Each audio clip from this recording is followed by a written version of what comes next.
Isang napakahirap na desisyon para sa akin ang gawin tong video na to. Napakaraming pumapasok sa isip ko na pwedeng ibato sa akin ng mga tao, negatibo man o positibo, pagkatapos sila mapanood to. Pero okay lang, handa naman din ako.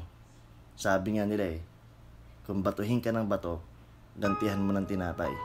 At yun siguro ang magiging intention ko sa video to. Hindi mapagkakaila ang matinding suliranin na hinaharap ng bansa ngayon at ng buong mundo. Usapang politikal, relihiyon, ekonomiya, pagiging makabansa, pagiging Pilipino. Iyan ang normal na makikita natin at laman sa mga social media. Kanya-kanyang saloobin, kanya-kanyang pinaglalaban, kanya-kanyang opinyon.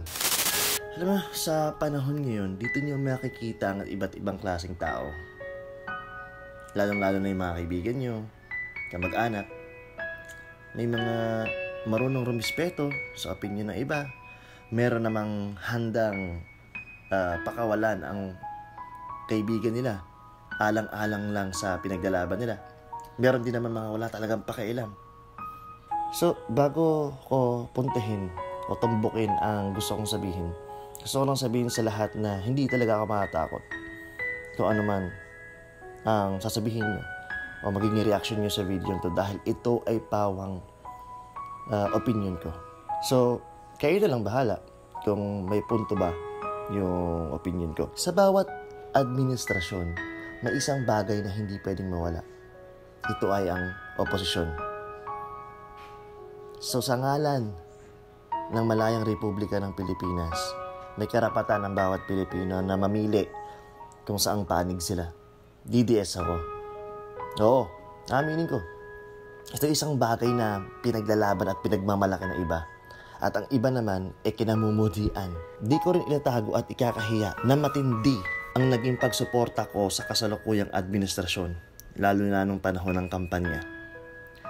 Di ko pinapalagpas pag may rally, lalo na kung malapit sa lugar namin. Nakapag-compose nga din ako ng isang kanta para sa kampanya. Sa madaling salita, solido ang paghanga ko at suporta sa Administrasyong Duterte. Pero dati yon. Respeto, suporta, paghanga. Siguro sapat na lamang ngayon ang respeto. Respeto sa gobyerno, respeto sa kinauukulan, respeto sa posisyon at mga nakaupo sa administrasyon. Pero ang paghanga at suporta, dahan-dahang nawawala. Hanggang sa tuluyan na talagang wala. Itong pandemyang nararanasan natin ngayon ay nakapagpamulat sa marami. Sa mga bagay-bagay na hindi natin inaakala. Sa mga bagay-bagay na alam natin pero tinatago lang natin sa sarili natin. Isang naging malakas na sampal, parang isang malaking sampal na gumising sa atin sa katotohanan. Sampal na nagpabangon sa atin sa pagkukubli ng katotohanan. Gusto niyo ng katotohanan? Ito totoo. Maraming Pilipino, maraming Pinoy, maraming tao ang takot sabihin ang kanilang nararamdaman sa loobin dahil takot sila sa isang bagay. At ang bagay na yun ay ang mapanghusgang mundo. Sa panahon yun, may masabi kang mali o may masabi ka, pwede kang mabash. Ang daming trolls.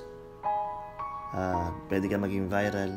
Nangyari sa'yo yun, good luck na lang. Talagang lulubog ka sa hinauupuan mo. Lalong-lalo na ang mga keyboard warriors dyan. Talagang always ready yan.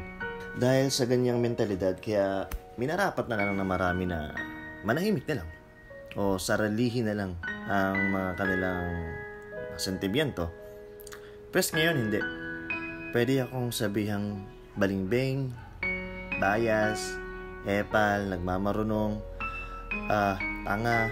Pero sa totoo lang, para sa akin, ang totoong katangahan. Una, yung alam mo ng mali, pero pilit mo pa rin tinatama. Pilit mo pa rin pinaniniwalaan na tama. At pilit mo pa rin pinaniniwala ang sarili mo na yun ang tama. Pero alam mo sa utak mo na mali. Yung tipong gagawa ka ng explanation sa ibang tao, gagawa ka ng mga bagay-bagay para to justify lang na tama yun. Bakit kaya mo? Kasi sinusuportahan mo eh. Naninindigan ka sa mali. Kahit alam mong mali, gusto mo itama. Oo, walang perpekto. Pero pag mali, mali. Sa kabilang banda, marami din namang ginagawang tama.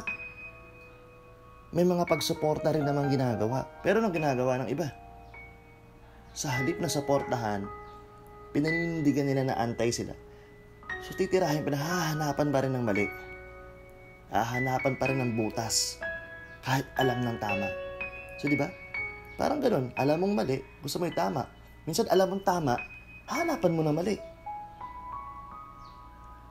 Hindi ba katangahan ang tawag dun? So parehas lang. Kahit pro o antay ka, kung sarado ang utak mo, then alam mo na ang tawag sa'yo.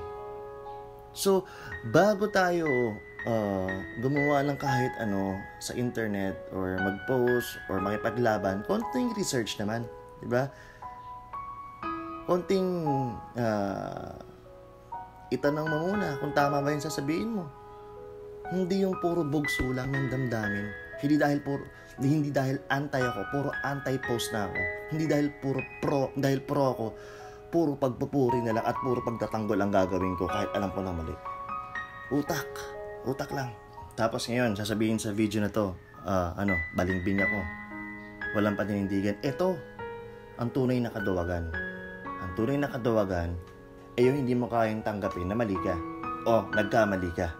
So pag nag-iba ka ng pananaw, tatawagin ka ng iba na balingbing. Hindi ho balingbing ang tawag doon.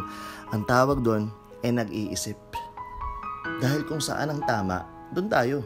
Doon lang tayo. Ito, personal na opinion ko lang. Alam ko yung pagsuporta ko sa administrasyon dati ay tama. Kasi yun ang alam kong tama nung panahon na yun. Pero ngayon, sasabihin ko, ikinalulungkot ko ang lahat ng nangyayari sa bansa ngayon. Lalo na sa mga pogo na yan, na pinilit ipasok sa bansa. Para ano? Para magkaroon ng trabahong Pilipino? Trabahong janitor?